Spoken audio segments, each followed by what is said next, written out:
Hi everyone, this is सजल जोशी और आज के हम लोग स्टार्ट करने वाले हैं chapter number 3 of Indian economics, जो कि है एलपीजी एंड अप्रेजल, यानी लिबरलाइजेशन, प्राइवेटाइजेशन एंड ग्लोबलाइजेशन। देखो, इस चैप्टर को हम लोग 3 पार्ट्स में कवर अप करने वाले हैं। आई नो मैंने बोला था कि यार हम 2 पार्ट्स में कवर करेंगे, बट आई थिंक यार ये चैप्टर 3 पार्ट्स मांगता है और मैं ड्यूरेशन बहुत नहीं लंबे रखने वाला। That is why I think 3 parts बहुत आइडियल रहेंगे and you have a trust on me, so please write Sajal भैया, we trust you, it will definitely motivate मी।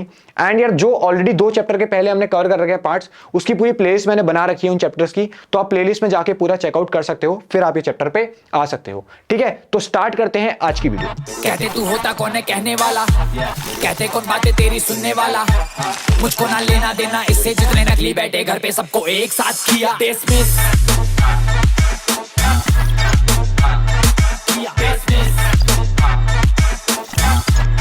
सबको एक साथ किया।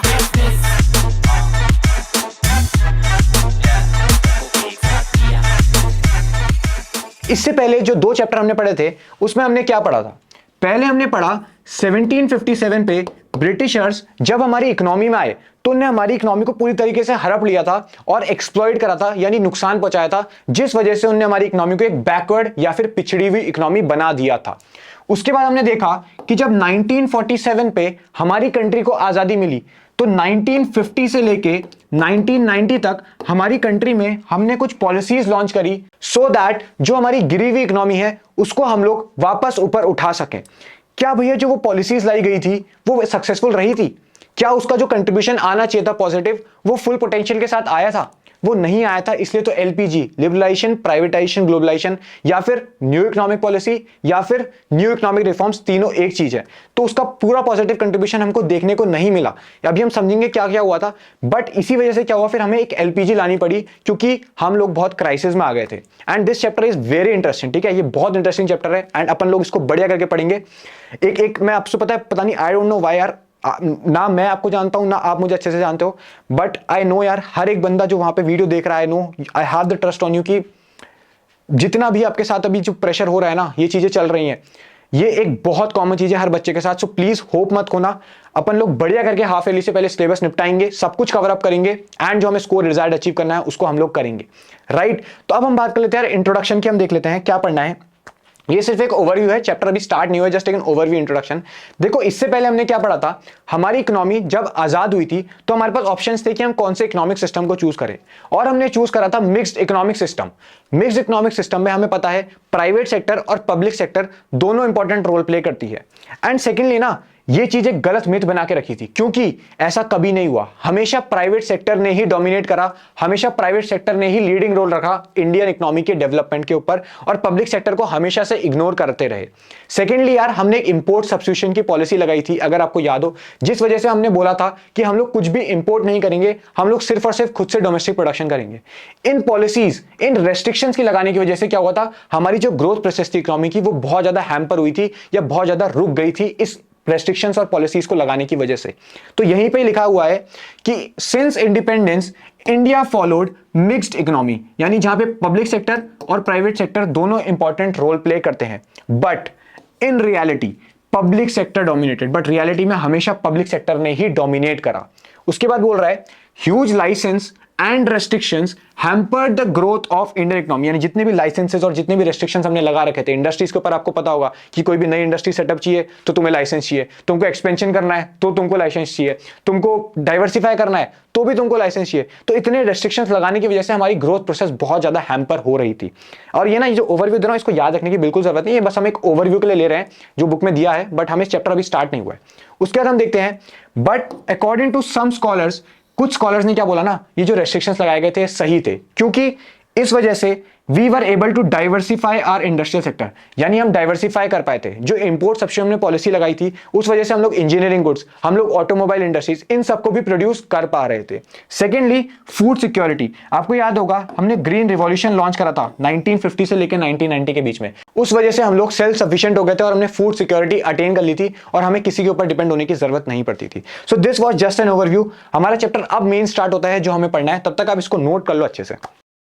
अब जो क्वेश्चन आता है वो ये अराइज होता है कि भैया जो न्यू इकोनॉमिक पॉलिसी वो क्यों लाई गई थी या उसका क्या रीजन था लाने का। एंड ट्रस्ट मी यार, सीबीएसई पॉइंट ऑफ व्यू से ये एक बहुत वेरी इंपॉर्टेंट क्वेश्चन है from the point of CBSE. आपसे सीधे 5 मार्कर में पूछ देगा कि बताओ भाई क्यों न्यू इकोनॉमिक पॉलिसी लाई गई थी। तो इसके टोटल 6 रीजन है। सबसे पहला है poor performance of public sector. देखो हमें ऑलरेडी पता है 1950 से लेके 1990 तक मेजर रोल पब्लिक सेक्टर का रहा, यानी उनको ही मेजर रोल असाइन हुआ था। लेकिन कुछ पब्लिक इंडस्ट्रीज को सेक्टर को छोड़ के जो पीएसयूज थी, उसके अलावा जितनी मेजॉरिटी भी पीएसयूज या पब्लिक सेक्टर एंटरप्राइजेस थी, सबका जो ओवरऑल परफॉर्मेंस आ रहा था वो बहुत ज्यादा पुअर था एंड वो बहुत ज्यादा लॉसेस इनकर कर रही थी। पता है लॉसेस इनकर करने का एक सबसे इंपॉर्टेंट रीजन क्या था? सबसे इंपॉर्टेंट रीजन था सोशल वेलफेयर। क्योंकि पब्लिक सेक्टर भैया सोशल वेलफेयर के लिए काम करता है। वो प्रोडक्ट्स को कम रेट में बेचता है, चीप रेट में बेचता है, क्योंकि उसको सोशल वेलफेयर करना है। वो अपना खुद का नुकसान करे जा रहा था सोशल वेलफेयर के चक्कर में, जिस वजह से बहुत ज्यादा लॉसेस इनकर कर रहा था। एंड वी रियलाइज किया अब हमें एक चेंज की जरूरत है। ऐसा चलता रहा तो भैया हमारी जो इकोनॉमी है वो बिल्कुल खत्म हो जाएगी अगर ऐसे ही लॉसेस इनकर करते रही। तो यही बोला है, main role was assigned to public sector for the development. Main role public sector को असाइन हुआ था, but overall performance was disappointing and was occurring huge losses। Public sector बहुत ज्यादा लॉसेस अकर कर रहा था and majority of public sector, कुछ को छोड़ के मेजॉरिटी का जो परफॉर्मेंस था वो डिसअपॉइंटिंग था, जिस वजह से हमें एक रिफॉर्म या चेंज लाने की जरूरत पड़ गई थी। ठीक है, छोटे छोटे पॉइंट्स आराम से इसको समझेंगे। सेकंड हमारे पास आता है डेफिसिट इन बीओपी। बीओपी मतलब क्या होता है? बीओपी डिफरेंस होता है जो पेमेंट्स हमें बाहर से मिलती है एंड जो पेमेंट्स हम बाहर करते हैं। यानी जितना भी हमने एक्सपोर्ट करा उससे जो हमने फॉरेन एक्सचेंज करा, अर्न करा, उसको हम जब माइनस करते हैं, जितना भी हमने इंपोर्ट करा उसके लिए जितना फॉरेन एक्सचेंज हमने पे करा। तो यहां पे क्या लिखा है? डेफिसिट था। एक होता है सरप्लस, एक होता है डेफिसिट। सरप्लस मतलब एक्सेस में, डेफिसिट मतलब कमी में। यानी हम लोग इंपोर्ट ज्यादा करते थे जिस वजह से हमें पेमेंट ज्यादा करनी पड़ती थी एज कंपेयर टू जितना हम एक्सपोर्ट करके कमा रहे थे। एग्जांपल के तो समझते हैं, ठीक है? क्या होता था, मान लो हम लोग इंपोर्ट करते थे वर्थ ₹60 करोड़ के गुड्स, यानी 60 करोड़ हमारी इकोनॉमी से जा रहा है। वहीं हम एक्सपोर्ट करते थे 50 करोड़ के गुड्स, यानी 50 करोड़ हमारी फॉरेन एक्सचेंज हमारी इकोनॉमी में आ रहा था। यानी ये 10 करोड़ का जो लॉस है ये क्या था? बीओपी का डेफिसिट था, जो कि बहुत ज्यादा इंक्रीज हुआ जा रहा था। उसके बाद क्या लिखा है? Even after imposing heavy taxes and quotas there was sharp rise in imports. यानी आपको याद होगा हमने क्या लगाए थे? कुछ quotas, protection through tariff and quotas हमने करा था। वो लगाने के बावजूद भी ना जो हमारे इंपोर्ट्स थे उसमें हमें फिर भी राइज देखने को मिला था। क्यों भैया? क्योंकि जो बाहर के प्रोडक्ट्स होते थे वो बहुत अच्छे होते थे, जिस वजह से हमारे खुद के इंडियंस उसको डिमांड करते थे। Secondly, exports were low because of high prices and low quality Indian products. जो हम एक्सपोर्ट करते थे प्रोडक्ट, उसकी जो डिमांड रहती थी वो कम रहती थी, या एक्सपोर्ट्स हमारे कम रहते थे। क्यों? क्योंकि वह जो हमारे प्रोडक्ट्स होते थे वो बहुत ज्यादा महंगे होते थे, लेकिन उस हिसाब से क्वालिटी वो प्रोवाइड नहीं कर पाते थे, क्योंकि भैया फॉरेन कंपटीशन से हम नहीं लड़ सकते बिकॉज उनके पास बहुत अच्छी क्वालिटी ऑफ मशीन्स है। तो ये दो रीजन थे जहां से हम बोल सकते हैं कि जिस वजह से हमारा डेफिसिट आया बीओपी में, यानी हमारे इंपोर्ट्स ज्यादा रहे और हमारे एक्सपोर्ट्स कम रहे। साथ साथ नोट करते रहना, चीजें बढ़िया करके हम लोग समझेंगे। तीसरा है इन्फ्लेशनरी प्रेशर। इन्फ्लेशन मतलब क्या होता है? इन्फ्लेशन मतलब एक जनरल सेंस में होता है महंगाई, एंड उस टाइम पे हमारी महंगाई बहुत ज्यादा बढ़ चुकी थी। अब महंगाई क्यों बढ़ी थी? Prices were increasing due to shortage of essential goods. जो एसेंशियल गुड्स है, जो बहुत इंपॉर्टेंट नेसेसरी गुड्स होते हैं, उसकी कमी हो गई थी। अब ऑब्वियसली बात है किन्हीं गुड्स की कमी होगी एंड लोग बहुत ज्यादा उसकी डिमांड कर रहे हैं, तो उसके प्राइसेस अपने आप राइज होंगे या नहीं होंगे? कॉमन सेंस की बात है, प्राइसेस बढ़ेंगे। तो जिस वजह से क्या हुआ? इन्फ्लेशन यानी महंगाई आई। सेकेंडली, मनी सप्लाई इंक्रीज हुआ, यानी गवर्नमेंट ने क्या करा? सोशल वेलफेयर की तरफ ध्यान दिया। उन्हें इंप्लॉयमेंट अपॉर्चुनिटीज प्रोवाइड करी, खुद लॉसेस में चल रही है फिर भी इंप्लॉयमेंट अपॉर्चुनिटीज प्रोवाइड करी। उन्हें चीप रेट में उनको गुड्स प्रोवाइड करना चालू करा, जिस वजह से लोगों के पास पैसा बढ़ा, और पैसा उनके पास बढ़ा तो अल्टीमेटली उन्हें ज्यादा गुड्स डिमांड करना चालू करा, और ज्यादा गुड्स डिमांड करे उतने गुड्स बन नहीं पाए, जिस वजह से इन्फ्लेशन यानी महंगाई हमारी इकोनॉमी में बढ़ गई। तो तीसरा रीजन था इन्फ्लेशनरी प्रेशर, और इस इन्फ्लेशन या महंगाई को रोकने के लिए हमें एक चेंज की जरूरत थी, जो न्यू इकोनॉमिक पॉलिसी के थ्रू हमने करने का ट्राई करा। फोर्थ है fall in foreign exchange reserves. देखो फॉरेन एक्सचेंज मतलब क्या होता है? मैंने फिर से बताया था, हमारी करेंसी के अलावा जितनी भी करेंसीज होती हैं उसको हम बोलते हैं फॉरेन एक्सचेंज। सपोज कर लेते हैं एग्जांपल के लिए डॉलर को, तो हमारे पास कंट्री क्या होती है ना, कुछ डॉलर के रिजर्व्स मेंटेन करती है हमारे कंट्री के पास। अब हमने क्या पढ़ा था यहाँ पे, अगर आपको याद हो, कि हम लोग क्या कर रहे थे? इंपोर्ट ज्यादा कर रहे थे, जिस वजह से हमें डॉलर की पेमेंट ज्यादा करनी पड़ती थी। सेकंड, हम एक्सपोर्ट कर रहे थे, जिस वजह से डॉलर हमारे पास कम आ रहा था, तो जिस वजह से जो हम मेंटेन कर पाते थे डॉलर, वो बहुत ज्यादा कम हो चुका था। और वो इतना कम हो चुका था कि भैया हम लोग अपने 2 हफ्ते की इंपोर्ट पेमेंट्स नहीं कर पाते थे। सेकेंडली, वो इतना कम था, जो हमने लोन लिए थे बाहर की कंट्री से या बाहर के बैंक से, उसका हम इंटरेस्ट भी नहीं चुका पा रहे थे। तो इतना कम हो चुका था हमारे पास फॉरेन एक्सचेंज रिजर्व। तो यही है, to finance imports for more than 2 weeks, उतना भी हमारे पास फॉरेन एक्सचेंज नहीं था। सेकेंडली हमें जो इंटरेस्ट पे करना पड़ता था इंटरनेशनल डेट पे, वो भी हमारे पास अवेलेबल नहीं था, इतना फॉरेन एक्सचेंज इतना कम हो चुका था। तो क्या जरूरत थी? नई पॉलिसी लाने की जरूरत थी, राइट। उसके बाद है ह्यूज बर्डन ऑफ डेट्स। देखो अब सरकार का एक्सपेंडिचर बढ़ता जा रहा था, वो लॉसेस इनकर करता जा रहा था और उतना रेवेन्यू भी नहीं कमा पा रहा था। तो अब वो क्या करा उसने, सरकार ने बोरो करना चालू करा, यानी लोन लेना चालू करा फ्रॉम इंटरनेशनल बैंक्स, जैसे IMF हो गए, आपके IBRD international bank for reconstruction development, जिसको आज के टाइम पे हम वर्ल्ड बैंक के नाम से भी जानते हैं। तो उससे बहुत ज्यादा लोन लेना उसने चालू करा और वो लोन कैसे डेट ट्रैप में फंसता गया, इंस्टॉलमेंट्स में लोन लेती गई सरकार हमारी, बट वो चुका नहीं पाई कभी, जिस वजह से हम डेट हमारे ऊपर ह्यूज बर्डन बढ़ते रहा। और इस लोन के चक्कर में हमने अब डिसाइड कर लिया था कि भैया अब हमें कुछ चेंजेस लाने पड़ेंगे, जिस वजह से हम ये डेट का बर्डन हम उतार सके, जिस वजह से हमने राइज दिया न्यू इकोनॉमिक पॉलिसी को। अभी हम समझेंगे होता क्या है LPG, वो आपको पता, मेरे को पता है आपको डाउट रहेगा होता क्या एग्जैक्टली, वो समझते हैं। उसके बाद लास्ट है इनएफिशिएंट मैनेजमेंट, यानी जो हमारे सरकार का मैनेजमेंट होता था, जो चीजें वो मैनेज करती थी वो बहुत ज्यादा इनएफिशिएंटली करती थी, बिल्कुल भी प्रोडक्टिव नहीं हो पाता था। उनका जो बेसिक जो इनकम सोर्स होता था, जो कि टैक्सेस और जो उनकी पब्लिक सेक्टर एंटरप्राइजेस थी, उससे जो रेवेन्यू आता था वो भी बहुत ज्यादा कम था या बहुत ज्यादा इनसफिशिएंट था।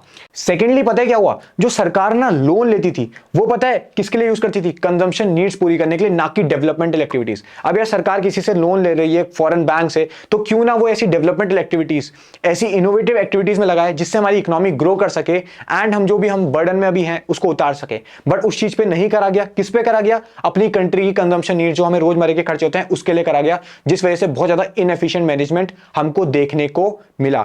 तो क्या बोला है, इनएडिक्वेट रेवेन्यू, अपने खुद के मेजर सोर्सेज जो कि टैक्सेस और पब्लिक सेक्टर एंटरप्राइजेस या अंडरटेकिंग से था, और उसका एक्सपेंडिचर ग्रेटर होता था हमेशा रेवेन्यू से, यानी इसका पूरा मैनेजमेंट ही बेकार चल रहा था यार, वो कुछ भी चीज सही से मैनेज नहीं कर रही थी। उसके बाद borrowed money was used for consumption needs rather than on technologies, या नई नई डेवलपमेंटल एक्टिविटीज के लिए यूज नहीं हुआ जा रहा था, अपनी कंजम्पशन नीड रोजमर्रा के खर्चे लेकर आ रहा था, जिस वजह से हमें रियलाइज हो चुका था भैया अब हमें चेंजेस की जरूरत है, अब हमें नए रिफॉर्म्स लाने पड़ेंगे। इन 6 रीजंस की वजह से क्या हुआ था, हमने न्यू इकोनॉमिक पॉलिसी का निर्माण करा था, या ये कुछ इंपॉर्टेंट रीजंस थे, राइट। तो आप इसको तब तक नोट कर लो, मैं एक सेकंड में आता हूं, तब तक आप इसको नोट कर लो। अब हमने डिस्कस कर लिया क्या मेन रीजंस थे इकोनॉमिक रिफॉर्म्स लाने के। अब हम लोग पढ़ने वाले हैं क्राइसिस ऑफ 1991, एंड मैं रिमेंबर करता हूं मेरे सैंपल पेपर में 2021 CBSE के ये क्वेश्चन आया था। अब क्या हुआ ना, 1991 पे हमारे पास बहुत ज्यादा क्राइसिस पड़ी फॉरेन एक्सचेंज की, यानी हमारे पास पैसों की बहुत ज्यादा कमी हो गई थी। हमने यहां पे भी देखा था कि हमारा फॉरेन एक्सचेंज रिजर्व बहुत ज्यादा कम हो गया था।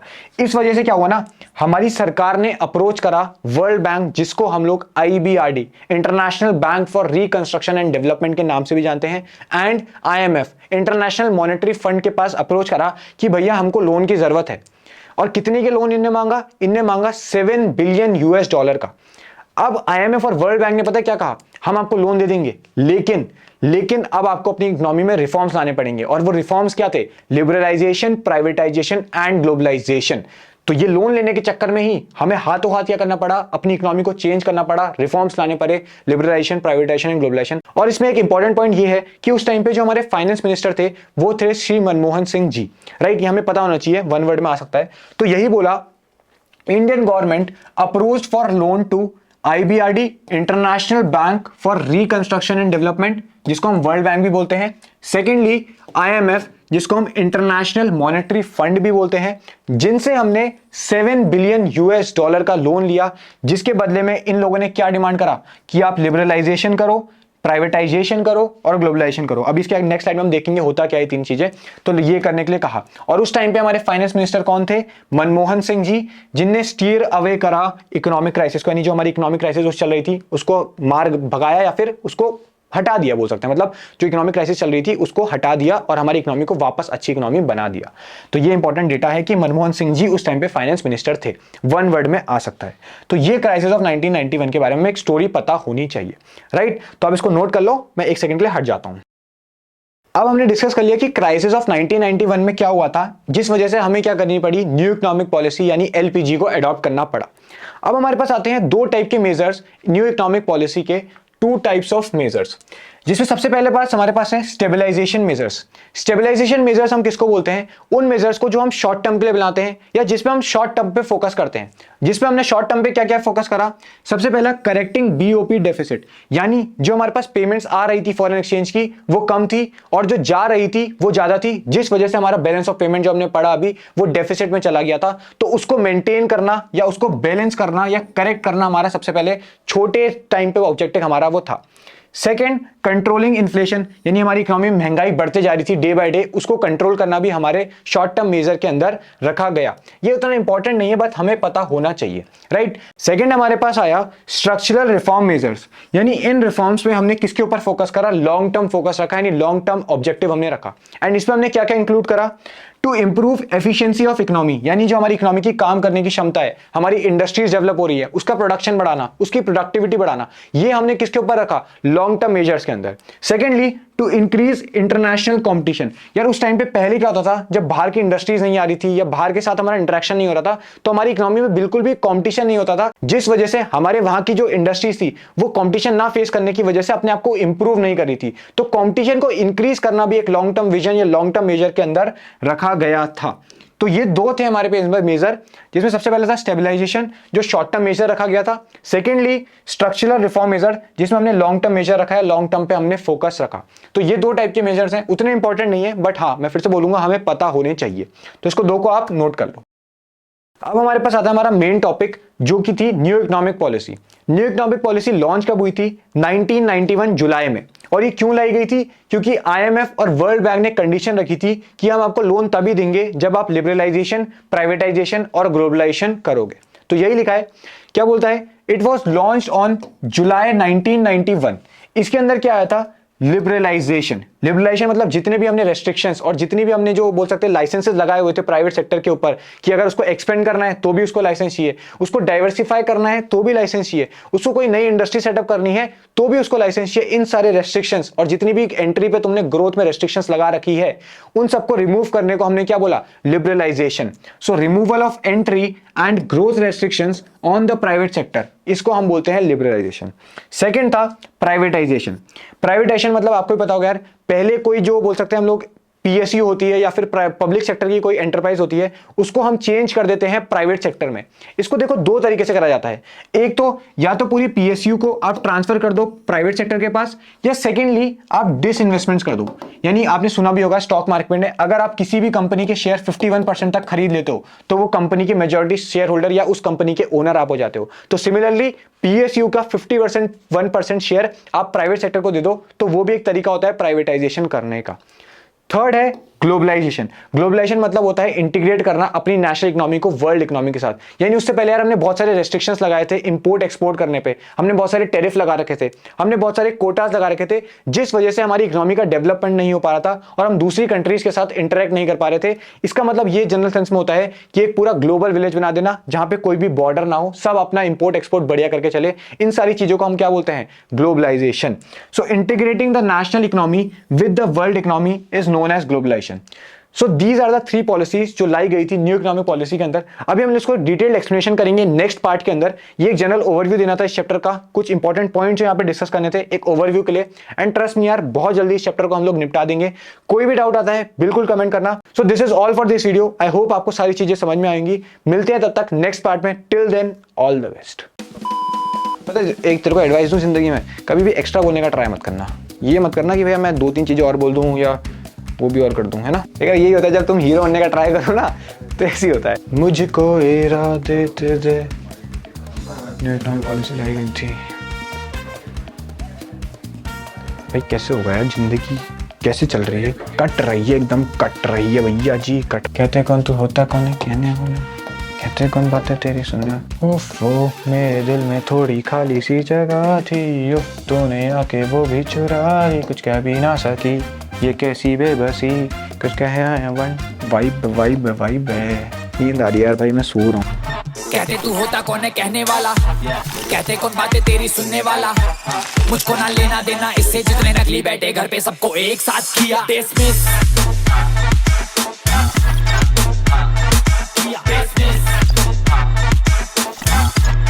सबको एक साथ किया।